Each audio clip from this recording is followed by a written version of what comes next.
इन लोग जो अपने दुपट्टे से कोशिश कर रही हैं अपने पसीने सुखाने की, लेकिन फिर भी आपकी हिम्मत है, आप यहाँ इतने प्यार से बैठी हो। मेरे बहुत ही बहादुर नौजवान साथियों, मेरे भाई, आप सब के प्यारे, हमारी पार्टी में बहुत ही वरिष्ठ नेता, राष्ट्रीय स्तर के हमारे नेता भाई रणदीप सुरजेवाला जी आज के इस कार्यक्रम के करता धरता, हमारे बहुत वरिष्ठ साथी कांग्रेस पार्टी के पक्के स्तंभ पंडित जी भारद्वाज जी हमारे साथ आए। हमारे बहुत ही सम्मानित मंचासीन साथीगण, सढौरा से हमारी बहन एमएलए रेणु बाला जी, अभी हम जाते हैं, लोगों का इतना प्यार, इतनी भीड़ उमड़ते हुए हम देखते हैं। अभी मैं पंडित जी को कह रही थी, मैं क्या पंडित जी अपना ये पंडाल तो छोटा रह गया। अभी मैं थोड़ी देर पहले यहाँ से निकली थी, मैं क्या एक बार ऐसा हो जाया हूँ 2 मिनट के लिए, देखा तो इतनी भीड़ उमड़ रही। तो खैर कोई बात नहीं, लोगों का प्यार है, गर्मी में भी बैठे हैं पसीना पसीना। अभी कल हम जुलाना में थे, छोटे भाई मंजीत दुरन जी ने बड़ा भव्य कार्यक्रम किया हुआ था। तो ये जींद जिला ऐसा जिला है जो बड़ा इनकलाबी जिला है। कभी कभी लगता है कि शायद हम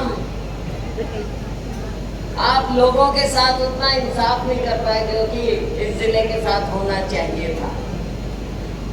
भाई हमने तो फिर भी कोशिश की, रणदीप जी ने और इनसे पहले बड़े सुरजेवाला जी ने बहुत मेहनत की थी। यहाँ से बड़े बड़े दिग्गज हमारे नेता होते थे, जो वीरेंद्र सिंह जी ने, हमारे गुप्ता जी थे, चलो बाद में तो मामला काफी इधर उधर हो गया, सिंगला जी, लेकिन अब 10 साल में जो वीरान माटी होती देखी है भाई जींद जिले की, मुझे नहीं लगता आप लोगों ने कभी सोचा भी होगा कि आपके साथ इतना बुरा भेदभाव, ऐसा बर्ताव किया जाएगा। जींद जिला बचपन से आते हैं भाई, अपना है, रिश्तेदारी है, सब कुछ है। पहले क्या जींद जिला था, अब क्या हो गया। 10 साल का लेखा जोखा भाजपा ने देना होगा। ज्यादा कुछ मैं लंबा भाषण नहीं दूंगी। हमारे भाई रणदीप जी ने सभी बिंदुओं को, क्योंकि यहाँ की ये रग रग गली गली कूचा कूचा हर एक को ये जानते हैं, पहचानते हैं, परिवार की तरह इन्होंने हमेशा आपकी आवाज को उठाया है। और अभी कुछ दिन पहले मैं देख रही थी संसद में, राज्यसभा में, जब इन्होंने हरियाणा की बातें और आप लोगों की बात उठाई, हमारे किसान की जो बात उठाई, भाजपा के पास कोई जवाब नहीं था। टोका टोकी करते रहे, लेकिन जवाब इनकी एक भी बात का नहीं था। किसान के साथ, हमारे अन्नदाता के साथ जो भेदभाव हुआ है 10 साल में, और आज ये क्या समझते हैं कि चुनाव आ गया, आखिर के 1-2 हफ्ते में लॉलीपॉप पकड़ा देंगे, बच्चों को मिठाई पकड़ा देंगे और बच्चा खुश हो जाएगा। लेकिन 10 साल का जवाब तो देना पड़ेगा हमारे इस अन्नदाता को, जिसको आपने 1 साल तक ऐसे रखा था जैसे तो किसी दुश्मन देश के साथ भी नहीं बर्ताव होता। किसान के साथ हम खड़े हुए, हम सभी भाई रणदीप जी, हमारे सभी और दूसरे साथी, हम रात रात किसानों के बीच में बिताते थे। बारिश में, धूप में, गर्मी में हमारा किसान, हमारा अन्नदाता वहां बैठा रहा, उसकी सुनाई नहीं की। फिर झूठे वायदे किए। आज कहते हैं हरियाणा में हमने सभी फसलों पर एमएसपी दे दिया। भाई किस फॉर्मूले से दिया? क्या कानून बना रहे हो आप?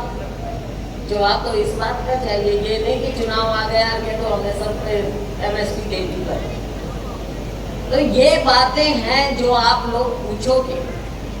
हमारा गरीब, हमारा दलित, हमारा पिछड़ा वर्ग, आज हम शहर में बताओ कि यहाँ पर हमारे जो गरीब दलित है, सफाई कर्मचारी है, उसके साथ ये सरकार क्या बर्ताव करती है? जब हमारे सफाई कर्मचारी गंदगी साफ करने के लिए मैन होल में जाते हैं, उनकी जान जाती है, तो ये सरकार क्या करती है? क्या कभी उनका दिल पसीजा? क्या गरीब की आवाज सुनी? हमारा दलित, हमारी छत्तीस बिरादरी आज हाहाकार मची हुई है।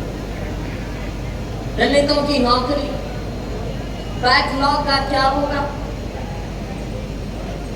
इतनी नौकरियां जो हैं केंद्र में, राज्य में खाली पड़ी रहेंगी भाई, पर भरनी नहीं। चाहे सामान्य वर्ग हो, चाहे हमारा आरक्षित वर्ग, बच्चे पढ़ लिख जाते हैं। और अभी जो भाई रणदीप जी कह रहे हैं, ये बात मैंने एक बार नहीं बार बार उठाई। सरकारी स्कूलों में कौन पढ़ते हैं भाई? हमारे गरीब तबके के बच्चे पढ़ते हैं, दलितों के, पिछड़ों के। और आज वो स्कूल आप बंद कर देते हो, टीचर नहीं होते। हमारे माँ बाप सरकारी स्कूलों में पढ़े थे, वजीफों से आगे पढ़े थे, वजीफे मिले तो आगे उन्होंने पढ़ाई की, तभी वहां तक पहुंचे। उनकी मेहनत, लोगों का साथ, कांग्रेस का आशीर्वाद। मेरे पिताजी स्वर्गीय चौधरी दलबीर सिंह बच्चा उनको जानकर सारी उम्र लगाई सेवा करने में। साथियों, आज के दिन कोई पूछने वाला नहीं। बच्चों के वजीफे बंद कर देते, खत्म कर देते, और आखिर में आके कितना 1 लाख कितना रुपया दे दिया और सोचा कि 5 साल का हिसाब हो गया। अगर बच्चे पढ़ेंगे नहीं तो माँ बाप उनके भविष्य की जो वो सोचते हैं कि आशा की किरण है हमारे बच्चे, वो कहाँ जाएंगे? और फिर नौकरी आती है तो कह देते हैं अयोग्य है, नौकरी नहीं मिल सकती। हमारे बच्चे विदेशों में जहां पर लड़ाइयां हो रही हैं वहां पर नौकरी मांगने जाते हैं, अपनी जान जोखिम में डालकर बच्चे विदेशों में लड़ाइयां लड़ने जा रहे हैं, दूसरे देशों। ये नौबत आ गई। हमारे बच्चों को यहाँ क्यों नहीं नौकरी मिल सकती? निजी क्षेत्र खत्म कर दिया, सरकारी नौकरियां निकालते नहीं, निकालते हैं तो स्कैम पर स्कैम हो जाते हैं, घोटाले पर घोटाले हो जाते हैं। लेकिन कौन पूछता है? क्या परवाह है आपके प्रति, नौजवानों के प्रति, हमारे भविष्य के प्रति?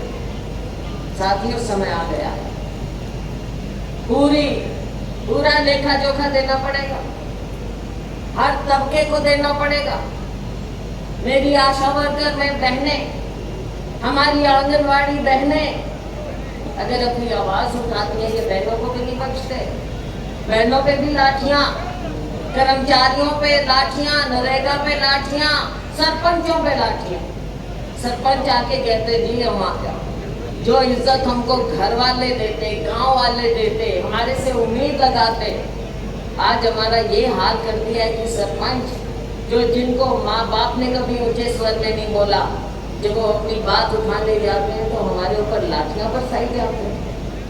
हम गए थे मिलने, देखा था मैंने, सिर फाड़ रखे थे, लेडीज की टांगें टूटी हुई थी सरपंचों। ये हाल थी। किस किस वक्त को रोए हम, लेकिन समय हमने रोना नहीं भाई, हिम्मत दिखानी है। हिम्मत दिखाओगे जींद के मेरे भाइयों बहनों, हिम्मत दिखाओगे, शाबाश शाबाश शाबाश। ये टाइम है हिम्मत दिखाने का।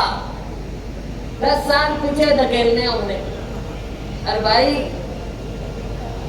मेहनत करेंगे, हिम्मत दिखाएंगे, तभी आगे पूछ होएगी, वरना पहले वाला टाइम होगा तो किसी ने नहीं पूछना। सोच लो, मन में ठान लो, पहले वाला टाइम नहीं होना चाहिए। 1 अक्टूबर की तारीख है, अरे भाई हम निकले, हमने क्या लोगों से बात करें, लोगों के बीच में थे, पता चला लेकिन उन्होंने तो डेट अनाउंस कर दी, इलेक्शन डिक्लेयर कर दिया। डर गए आप लोगों से, आपकी इस भीड़ से। और भाई सरकार बदल रही है,